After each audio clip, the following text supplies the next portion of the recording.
welcome to fourth grade. I'm Miss Anthony. And I'm Miss Camp. We're partner teachers, so your kids, if they're on our team, are either going to have Miss Anthony or Miss Camp. And I'm Mrs. Kilby, and if your students have Mrs. Kilby, they also have Miss Bosch. She was unable to video with us, but that is our fourth grade teacher. We're going to start off by going over some of the top 10 things that we want fourth graders to know. These are just skills that we would really like for them to work on this year, some character traits, some things like that. So number one is responsibility. We really want our fourth graders to be responsible for themselves, for their things, for their assignments, for their own learning. Number two is ownership. We always say it's okay to make mistakes, but we want to, as fourth graders, learn to own up to those mistakes and say, you know what, it's okay, I messed up. There's probably going to be a consequence, and I'm going to take this consequence and I'm going to learn from it, and I'm going to let it help me in the future. Number three is being prepared. All fourth graders have a blue communication folder that they should be bringing home to their parents to sign with their homework written down. They need to be bringing that back to school with them in their backpack, not leaving it on their bed at home. They also each have a binder that they need to be taking care of and bringing back and forth from home to school. Number four is taking initiative. No longer counting on somebody else to kind of say, okay, here's what you need to do, but kind of learning, okay, this is the routine we're in. I know what I need to do when I come in the morning. It's time to start my morning work. It's time to unpack my belongings, and not need someone to remind me to do those things. Number five is being respectful. We try to create a community of respect among our fourth graders with each other, between the students and the teachers. We just ask them to think about how they would want to be treated and use that to treat others the same way. Number six, having good study habits. When you see their agenda paper at home, it usually tells what homework they have for the week. The newsletter covers what units they'll be doing in each class for the week. So if they, have finished their homework for a lot of their homework in one night, the next night they can be practicing and studying some of the skills that they're learning. And they should be able to tell you what those skills are. They need to be able to say, this is what we're doing in math, this is what we're doing in social studies, and how can I practice that? Number seven, being aware of strengths and weaknesses. We try to teach the fourth graders that we all have our individual strengths, things that we're really good at, and we all have our weaknesses. And our goal is to always continue to hone our strengths, but to focus in and try to improve our weaknesses as well. And even as teachers, we say we have our own weaknesses and our own strengths, so we try to just be aware of those things about ourselves. Number eight, being aware of themselves and others. One of the things that we talk about a lot in Positivity Project is that other people matter. And so we try to teach the fourth graders just that mindset of, I'm not the only person. There are other students, and I need to just kind of be aware of how I'm interacting with others, how my actions affect others, and things like that. And number nine, kind of going along with being aware of others, is having empathy. We try to teach the fourth graders to be able to put themselves in someone else's shoes. And number 10, just coming with a positive attitude, starting every day off as a brand new day. Maybe yesterday didn't go so great, and we try to tell them, everybody has bad days. You wake up the next morning, you start fresh, and try to come in with a positive attitude. All right. Communication is super important in fourth grade.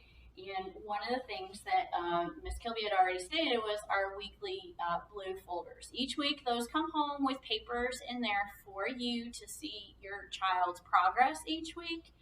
And in that is you'll see like there's a little communication from us that you do need to be signing those every week, so that way we can make sure that you are watching and seeing your child grow throughout the year. But it's also giving your child that responsibility as far as they go through their schooling. Also making sure each week they're going to have a weekly agenda page, which they are responsible for writing their homework on every week, and getting that signed that one day a week as well. We have weekly newsletters. Some of us are emailing them, some of us are printing them, some of us are doing both, and we should be updating them to our Schoology pages as well. So you should be looking at that to know when your child is having a test or a quiz and what they're doing in school, along with their graded assignments that are coming home each week in their blue folders. Your students should all have a binder that is kept together. That is where all their notes are going to be. This is to allow them the practice of organization and structure and just being able to keep those things in order, but also teaching them how to use their materials responsibly and safely. And then we need to make sure that you are checking your Schoology page. If you're not able to get into Schoology for your child, please ask one of us. We can get that information for you and even help you get set up on Schoology. A lot of things we'll be sending through email. So be checking your emails, not necessarily daily, but check them frequently. Some of our things may be coming through your junk mail as well, so check those just for a little message from one of us. If you have any change in transportation, it is super important that you either send in a note, email us, or even call the front office. Sending us that information later in the day is not always productive, and we're not always able to communicate that with the office in a timely manner because we are instructing the children. If your child is absent one day, please send in a note as soon as possible, or even send us an email and let us know. We can always forward it to the office. It does not have to include why your child was out, but just an excuse for them. And that way we can communicate that with the office, and so that way there's no issues as far as their attendance goes later in the year. And always, always, always remember, if you ever have any questions or any concerns about anything going on in our classrooms with your child, with relationships, even just the school activities that are going on, please send us an email or give us a call, and we will get back to you within 24 hours, if not sooner. All right. We're also going to give little snippets about each subject area. And I'm going to start with math. I kind of wanted to go over some of the main areas of math. One thing you should probably know is that I feel like fourth grade math is such a huge step up from third grade. It's a lot more complicated material. We'll take it as slow as we possibly can, but there's a lot that we have to pack in. Math is going to start with place value and rounding and figuring out our number system and what it's based on. We are going to be doing adding and subtracting, with regrouping, with large numbers. We're definitely also going to do multiplication and division. This is a huge step up from third grade. Multiplication has to go all the way up to 4 digits times 1 digit and 2 digits times 2 digits. And we will use different methods that look different from when we were in school, but it's leading up to the traditional method that we learned with multiplication and division. Those are the two things that will look the most different this year. But just know that all of this is leading up to understanding why our traditional methods work. But always let us know if something is confusing. We'll do algebra as far as patterns and basic equations go. We will still do fractions just like you did in third grade, just bumped up just a little bit. This year we will start decimals, especially related to money. And then towards the end of the year, our two major units will be measurement, mostly conversions, with customary and metric, and then geometry as well, with shapes and different types of angles focused. Okay? All right, so we're going to start with science with, yes, not Miss Bosch. How about call you Miss Bosch? Miss Kilby. I'm sorry. All right, science this year. So currently we are in our inquiry unit, and that's just basically all about how science works and how do scientists do their jobs and what kind of skills do scientists need. After we finish inquiry, we'll be moving into a unit on weather. We'll be focusing on the atmosphere, the water cycle, weather maps, meteorology, some things like that. After we finish weather, we'll be moving into stars in the solar system. We'll be learning about the planets. We'll be learning about our Earth and the Moon and the Sun and the relationship between them. After that unit, we will move into light and sound energy. And after light and sound energy, our last unit of the year will be on organisms or living things, primarily focusing on plants and animals. For social studies, and we do call it social studies because it does include some history and some geographical issues as well.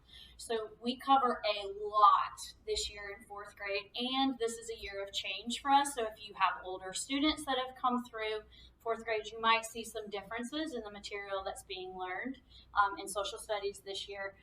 But we cover everything from the beginning of the exploration into the United States or North America all the way to Reconstruction. So we'll be covering a lot of wars like the American Revolution, just westward expansion. We'll be covering all kinds of things. I'm having to cheat a little bit. The Civil War as well. So your kids will be doing a lot of learning in that through integrating into reading and writing this year, just to help them kind of gain and grasp those concepts a little stronger than just being taught it all by itself.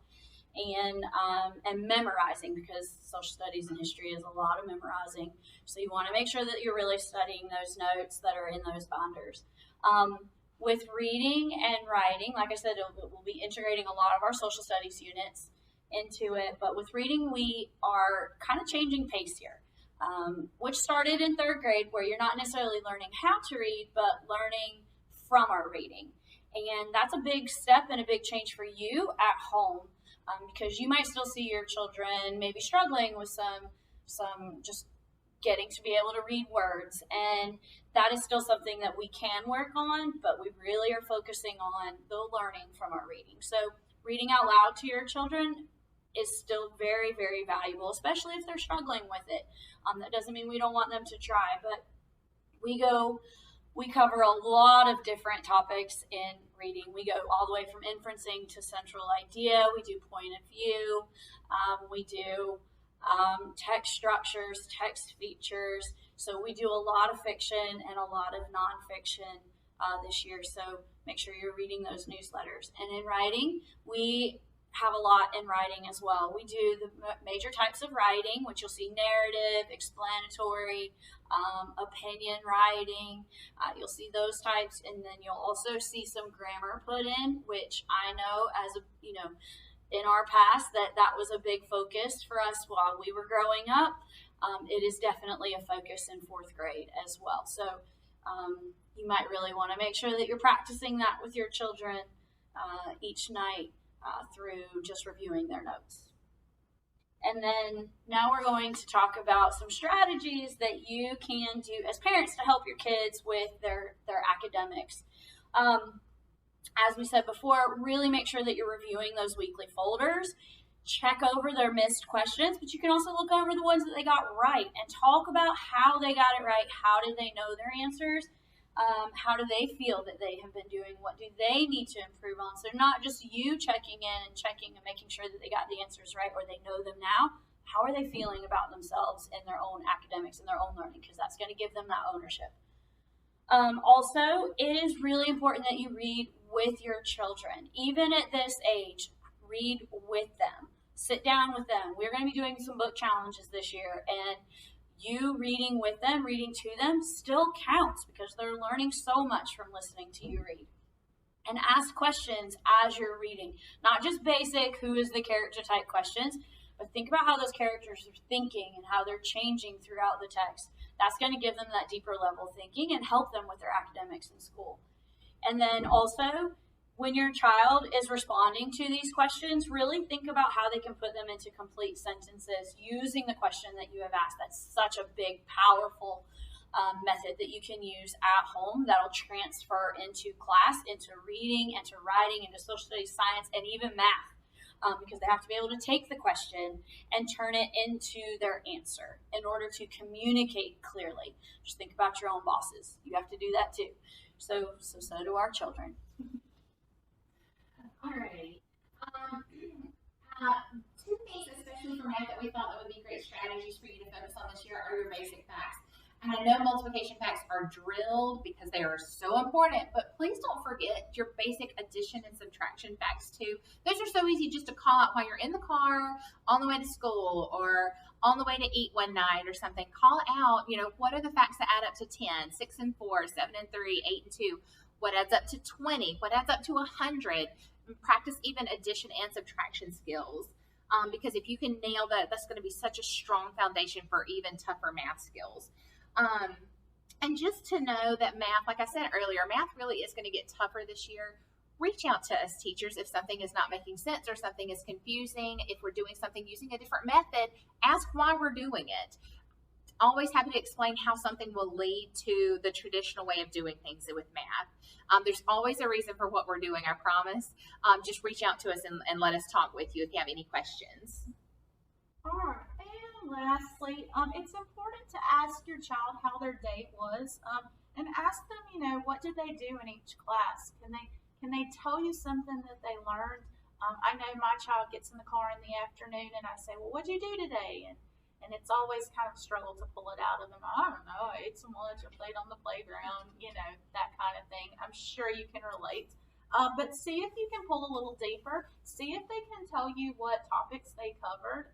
What did they learn in science today? Can they explain to you some vocabulary that they learned? What skills did they work on in math? What did they cover in social studies? What were they reading or writing about? See if they can pull something that specifically happened in their class and really work to pull it out of them. See if they can give you the details. And also, when they are bringing those homework agenda sheets home, they really should be able to tell you what this homework means. If you're reading a homework assignment and you're like, I don't really know, what that means, it's been covered in the classroom with your child, so they should be able to tell you, what this homework assignment is and what they're supposed to be doing for it. If they can't, of course, please message us, email us. We'll be happy to clarify. But we always go over that homework with them, so chances are they have heard directions on how to do that homework. So maybe pull a little deeper from them if they can't tell you what it means. They really should be able to explain it. Hey, we have all had such a wonderful start to the year. We're really enjoying your children, and we look forward to working with everybody for the rest of this year, and can't wait to talk with everybody more. Thank you. Thanks, guys.